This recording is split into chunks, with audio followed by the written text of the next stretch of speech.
नमस्कार दोस्तों, कैसे हो आप सब। माता रानी की कृपा और भगवान शिव की कृपा से सभी अच्छे होंगे और अपने घरों में स्वस्थ होंगे। दोस्तों, आज जिस विषय के ऊपर हम चर्चा करेंगे वो चर्चा है कुंडलिनी जागरण के बारे में, थर्ड आई अवेकनिंग के बारे में। और इससे संबंधित इंटरनेट के ऊपर बहुत सारी वीडियोस आपको मिल जाएंगी।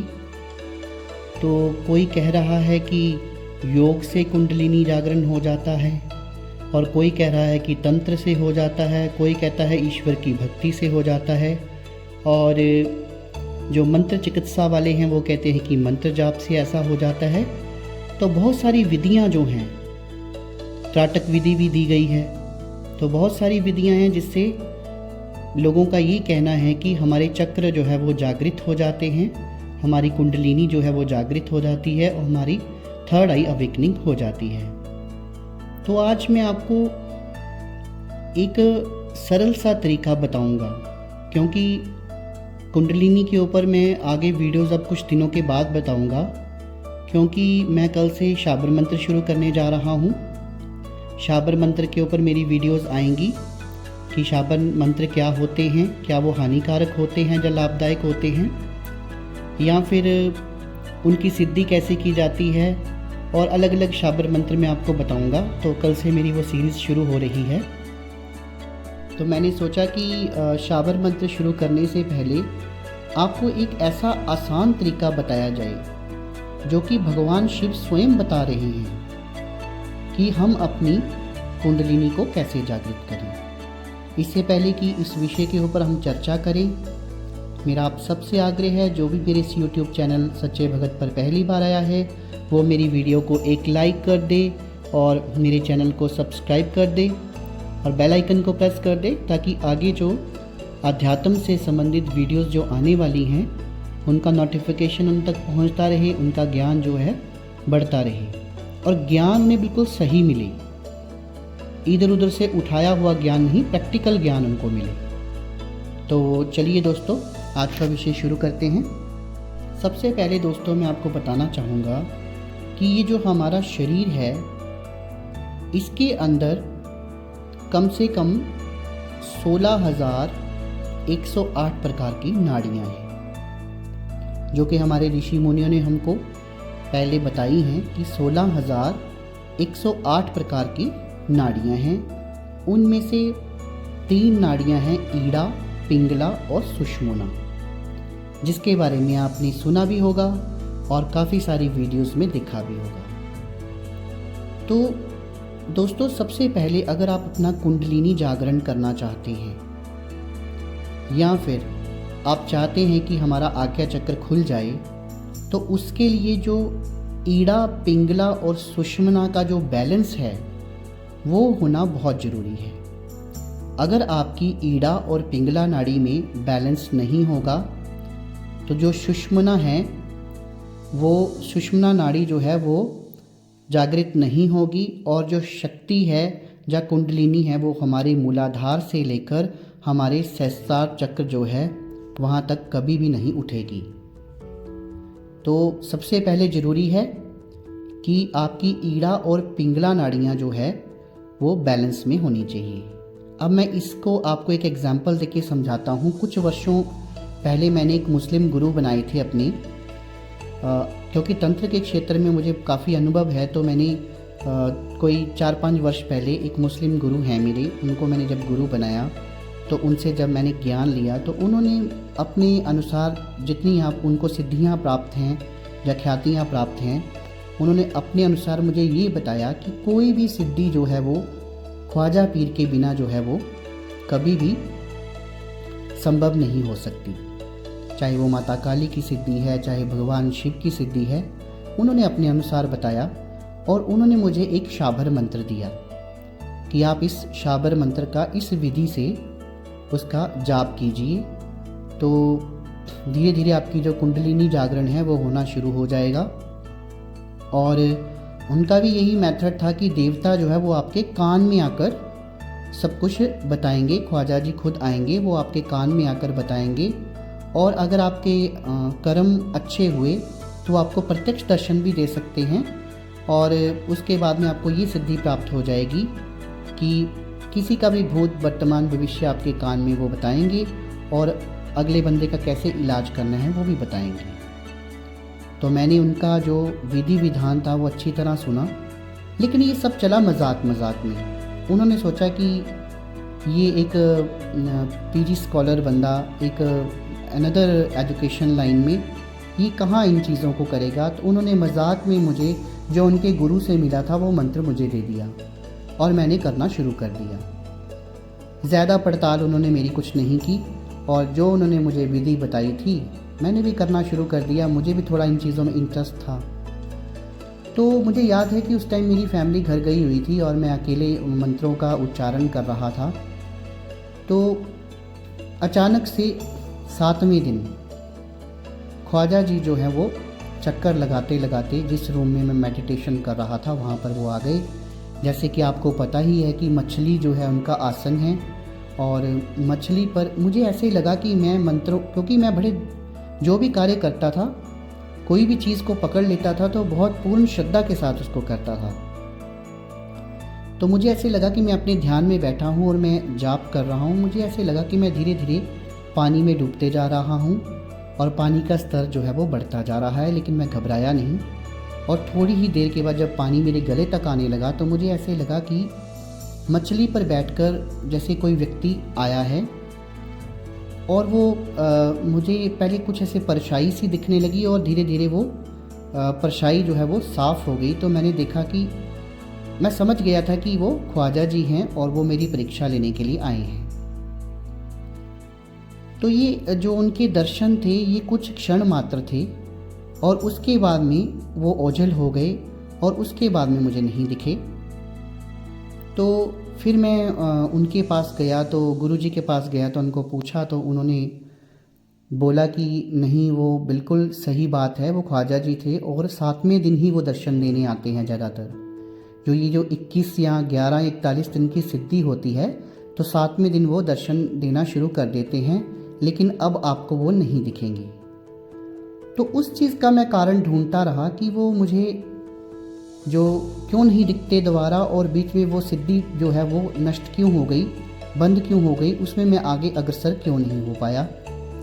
तो उसका कारण क्या था कि मेरी जो है ईड़ा पिंगला नाड़ियाँ जो हैं उस समय बैलेंस नहीं थी और मेरा जो शरीर था वो सक्षम नहीं था कि वो किसी और एनर्जी को धारण कर सके अपने शरीर पे। अगर मेरी ये ईड़ा पिंगला नाड़ियाँ दोनों बैलेंस होती और मेरी सुषमना जो है वो भी जागृत होती तो मेरे को उस देवता की हो सकता है कि सिद्धि प्राप्त हो जाती। और जैसे उन्होंने कुछ क्षण के लिए मेरा आज्ञा चक्र खोल दिया था अपने दर्शन के लिए, हो सकता था कि मेरी वो जो थर्ड आई थी वो पूरी उम्र के लिए, पूरे जीवन के लिए खुली रहती। लेकिन ऐसा हो नहीं पाया क्योंकि इतना अनुभव नहीं था और गुरु ने भी मुझे ध्यान से नहीं देखा। तो सबसे पहले जब भी आप कुंडलिनी जागरण की सोचें तो पहले आप ये चेक कर लें कि क्या आपकी ईड़ा पिंगला नाड़ियाँ बैलेंस में हैं या नहीं। तो वो कैसे देखना है कि आप पहले जो आपकी दाईं नासिका है उसको उंगली से दबाकर बंद कर लीजिए और जो बाईं नासिका है उससे आपने अंदर को इनहेल करना है, सांस लेनी है और फिर सांस को छोड़ना है दोबारा। इसी प्रकार फिर आपने बाईं नासिका को बंद करना है और दाईं नासिका से अंदर को सांस लेनी है और अपनी सांस को छोड़ना है। और आपने देखना है कि जो हवा दोनों तरफ से आ रही है क्या वो बराबर में आ रही है। अगर तो वो बराबर में आ रही है तो आपकी ईड़ा पिंगला नाड़ियाँ बैलेंस में हैं और जब भी आप जाप ध्यान आगे करेंगे तो आपकी कुंडलिनी शक्ति जो है आपके मूलाधार से आपके आज्ञा चक्र तक जा सकती है, उसमें कोई भी बंधन नहीं है। लेकिन अगर हवा दोनों तरफ से बराबर नहीं निकल रही है तो आपको ये समझ लेना चाहिए कि हमारी ईड़ा और पिंगला नाड़ियाँ जो हैं वो बैलेंस नहीं हैं और सुषमना नाड़ी जो है वो भी हमारे मूलाधार से ऊपर की ओर नहीं उठेगी और हमारा जो आज्ञा चक्र है उसके खुलने के कोई भी चांसेस नहीं हैं। तो उसे करना कैसे है, आप अनुलोम विलोम के बारे में जानते होंगे। अगर नहीं जानते तो नेट के ऊपर इसके बारे में काफ़ी वीडियोज़ हैं, वो देख लीजिएगा। पहले आप 20-25 बार अनुलोम विलोम कीजिए। और ये प्रोसेस आपने कम से कम 11 दिन करनी है पहले, और फिर आपने चेक करना है अगर आपके दोनों नॉस्ट्रिल से इक्वल अमाउंट में हवा बाहर को आ रही है तो आप समझ लीजिए कि हमारी दोनों नाड़ियाँ जो हैं वो बैलेंस में हैं और सुषुम्ना हमारी जो है वो जागृत है। अब ये नहीं है कि ये जो ईड़ा पिंगला और सुषुम्ना नाड़ियाँ हैं, अगर हमारी बॉडी की डायसेक्शन की जाए तो उसमें ये दिखती हैं। ये नाड़ियाँ काल्पनिक हैं। ऐसे हमारे ऋषि मुनियों ने अध्यात्म से रिलेटेड 16,108 नाड़ियाँ बताई हैं, और ऋषि मुनि जो आध्यात्मिक लेवल में ऊपर पहुँचे हैं उनकी ये तीनों ही जागृत होती हैं, और केवल भगवान कृष्ण की 16,108 नाड़ियाँ जो थी सभी की सभी जागृत थी। तो पहले इनका जागृत होना जरूरी है। अब हम भगवान शिव की ओर देखेंगे। मैं सभी को डिमोरलाइज नहीं करना चाहता। जैसे बीच में कुछ योग गुरु हैं जो कहते हैं कि योग के कारण भी थर्ड आई जो है वो अवेकनिंग होती है, मतलब हमारा कुंडलिनी जागरण होता है, वो भी कुछ हद तक ठीक है, लेकिन वो हम कहाँ से सीखेंगे? वो हम भगवान शिव से सीखेंगे। आप जब भी किसी फ़ोटो में, किसी भी सीरियल में भगवान शिव को ध्यान में देखते हैं तो वो वर्षों, जन्मों, युगांतरों तक ध्यान में रहते हैं। क्या आपने उनको ऐसे कभी योगा करते देखा है कि मैं इस चीज़ की पुष्टि कर दूं कि योगासन करने से या योगा करने से भी हमारी जो कुंडलिनी है वो जागृत होती है, या हमारी थर्ड आई जागृत होती है? उसका जवाब ये होगा कि योग भी है, लेकिन वो कुछ हद तक है। और आप जानते ही हैं कि भगवान शिव का तीसरा नेत्र जो है वो खुला है, तो ये तो नेचुरल सी चीज़ है कि उनकी ईड़ा पिंगला और सुषुम्ना नाड़ियाँ जो हैं वो बैलेंस में होंगी। और अब आप उनको देखिए, वो सुखासन में बैठते हैं, और जब वो अपने ध्यान में या जाप में होते हैं तो उनकी आंखें स्लाइटली ऐसे खुली होती हैं और ऊपर की ओर होती हैं। तो इसे हम शांभवी मुद्रा कहते हैं। शांभवी मुद्रा में बैठकर वो जाप करते हैं। अब इसमें योग भी लग रहा है और ध्यान भी लग रहा है, और साथ में मंत्र जाप भी हो रहा है। भगवान शिव हमें खुद सिखा रहे हैं कि सभी पद्धतियाँ इसमें आ गई कि एक तो वो शांभवी मुद्रा में बैठे हैं। अब शांभवी मुद्रा क्या होती है? ये जो हमारी दोनों भवें होती हैं, इसके बीच में जहाँ पे थर्ड आई होती है, वहाँ पर हमने दोनों अपनी आइज़ को कंसंट्रेट करना होता है और आइज़ को स्लाइटली बंद करना होता है, और मंत्र का जाप करना होता है, जो भी हमारी निश्चित संख्या होती है। तो इस शांभवी मुद्रा में जो एक योग मुद्रा है, अब इसमें योगा भी काम कर रहा है। शांभवी मुद्रा में बैठते हुए वो युगों युगों तक मंत्रों का जाप करते थे। तो सतयुग में युगों युगों तक भी तपस्या करने पे कुछ नहीं मिलता था, लेकिन कलयुग में कहते हैं कि थोड़ी सी भी तपस्या, थोड़े से भी मंत्र जाप से व्यक्ति सब कुछ हासिल कर सकता है। तो भगवान शिव से हमने क्या सीखा कि एक तो हमारी ईड़ा पिंगला और सुषुम्ना नाड़ियाँ जो है ये बैलेंस होनी चाहिए। शांभवी मुद्रा में बैठना है, और शांभवी मुद्रा में बैठते हुए हमने जो है वो मंत्रों का जाप करना है। जैसे मैं अपनी कुछ पहले भी वीडियोस में बता चुका हूँ कि कुंडलिनी जागरण का सबसे आसान तरीका, एक बार मैंने आपको पहले भी बताया था, ये है कि हम एक निश्चित संख्या में मंत्रों का जाप करें, और मंत्र का जाप करने के बाद हम ध्यान करें 20 मिनट का, और उसके बाद में 10 मिनट का त्राटक करें। लेकिन भगवान शिव जिस मुद्रा में बैठे हैं उनकी तीनों नाड़ियाँ भी बैलेंस हैं, त्राटक भी हो रहा है, योग भी लग रहा है, शांभवी मुद्रा में वो बैठे हुए हैं, और मंत्र जाप भी हो रहा है।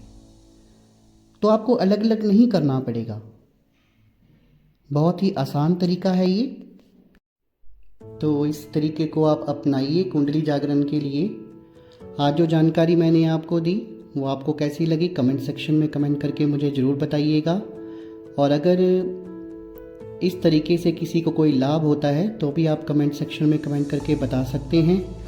वीडियो अगर आपको अच्छी लगी हो तो वीडियो को एक लाइक कर दीजिए, ज़्यादा से ज़्यादा शेयर कर दीजिए, ताकि ज़्यादा से ज़्यादा लोगों तक ये वीडियो पहुंच सके और उनका भी ज्ञान कुंडलिनी जागरण, थर्ड आई अवेकनिंग के बारे में बढ़े। तो मेरी वीडियो को देखने के लिए और अपना समय देने के लिए धन्यवाद। शुभ रात्रि मित्रों।